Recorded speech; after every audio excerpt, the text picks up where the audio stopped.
अस्सलाम वालेकुम। मैं हूँ doctor Hafsa Haider, homeo physician, और आज का हमारा जो टॉपिक है वो टाइफाइड के बारे में है। टाइफाइड जो होता है वो उसको बड़ा बुखार भी कहा जाता है। देहात में, गाँव में उसको बड़ा बुखार कहा जाता है और बड़ी आँत का बुखार भी कहा जाता है, क्योंकि इससे बड़ी आँत जो है वो मुतासिर होती है। सम टाइम और जो ऑर्गन्स हैं बाकी वो भी इससे मुतासिर होते हैं। इसके जो सिम्पटम होते हैं, सॉरी, इसका जो पॉज़िटिव ऑर्गेनिज़्म होता है, वो एक जरसूमा होता है, बैक्टीरिया होता है, साल्मोनेला टाइफी उसका नाम होता है। ये कंटामिनेटेड वाटर से या फूड से लगता है, यानी गंदे किस्म का पानी अगर पिया जाए या तालाब के के इर्द-गिर्द जो तालाब होते हैं और जोहड़ होते हैं, वहाँ पे सब्जियाँ अगर उगाई जाएँ और फिर वो पकाई जाएँ, तो जब वो पेट में जाती हैं, तो उसके बाद भी टाइफाइड होना मुमकिन होता है।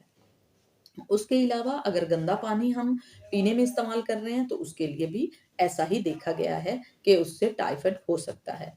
तो टाइफाइड की ये अक़साम होती हैं, उसके अलावा ये 101 से बुखार शुरू होता है और 102 और 3 और 4 तक चला जाता है।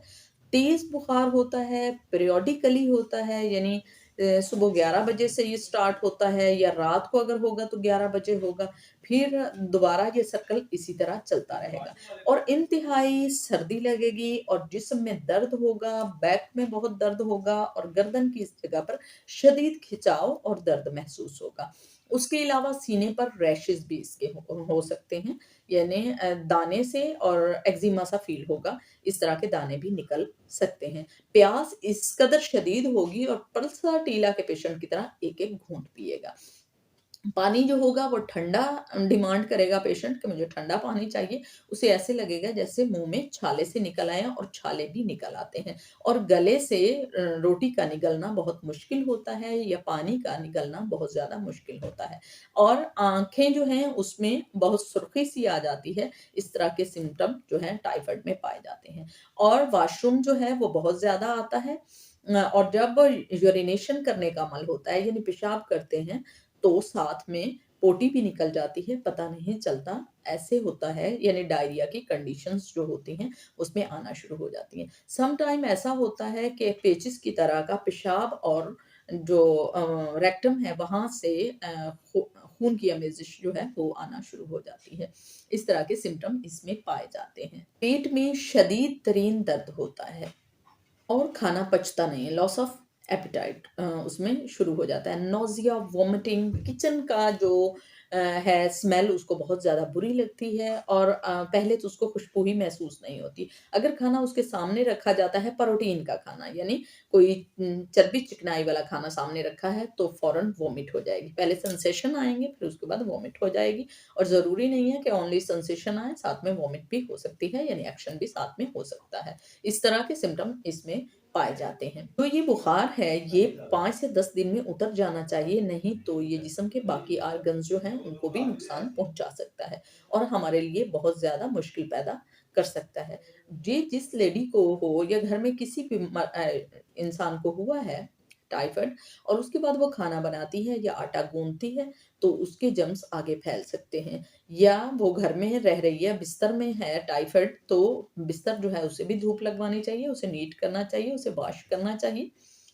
और ख़ास तौर पर जो उसका जूठा पानी जो दूसरे लोग पीते हैं, तो उसे भी ऐसा है कि वह टाइफाइड का शिकार हो सकते हैं। तो बच्चों को उनसे दूर रखना चाहिए और खाना और किचन से भी ऐसे पेशेंट को दूर रखना चाहिए। जब वो बिल्कुल सेहतयाब हो जाएँ, तो उसके बाद उन्हें किचन में जाने की इजाज़त देनी चाहिए, अदरवाइज़ टाइफाइड वाले पेशेंट को एक-दूसरे से दूर रखना चाहिए। हम आ जाते हैं इसकी जो मेडिसिन है उसकी तरफ। इसकी मेडिसिन कभी भी जो ये पेट में कीड़े होते हैं, जो ये बैक्टीरियाज़ होते हैं, ये 15 से 20 दिन रहते हैं और लोग क्या करते हैं, जो एलो की मेडिसिन लेते हैं, वो 8 से 10 दिन मेडिसिन लेते हैं और जो उनके जर्म्स होते हैं, वो 20 दिन तक अप्रॉक्सिमेटली रहते हैं और जब ये 20 दिन तक रहते हैं, तो हमारे बहुत ज़्यादा जर्म्स हमारे अंदर रहते हैं, तो इसके लिए हमें सबसे बेहतरीन ये करना चाहिए कि हमें 20 दिन तक जो हम मेडिसिन ले रहे हैं, उसे हम कंटिन्यू रखना चाहिए।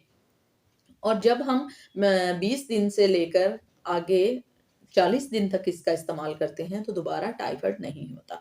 तो इसकी जो मेडिसिन है यानी होम्योपैथी की मेडिसिन हमें अप्रॉक्सिमेटली 2 मंथ तक इस्तेमाल करनी चाहिए ताकि पेट में वो जर्म्स जो हैं वो बिल्कुल ख़त्म हो जाएँ और किल हो जाएँ।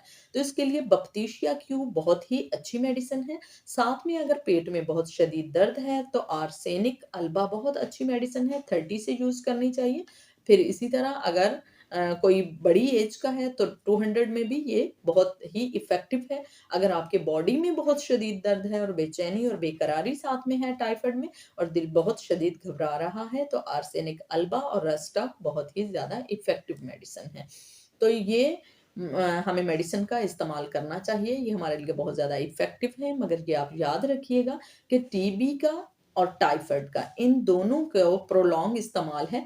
टीबी का तो 6 महीने से 1 साल तक मेडिसिन का इस्तेमाल करना चाहिए और जो टाइफाइड है उसका अप्रॉक्सिमेटली 2 मंथ तक इस्तेमाल करना चाहिए क्योंकि बाद में ये जर्म्स उसी मेडिसिन के आदी हो जाते हैं और दोबारा जब हम इसको यूज़ करते हैं, तो वो ज़्यादा रिस्पॉन्स नहीं करते हैं और हमारा जो मर्ज़ है वो प्रोलॉन्ग हो जाता है और हम ज़्यादा बीमार पड़ जाते हैं।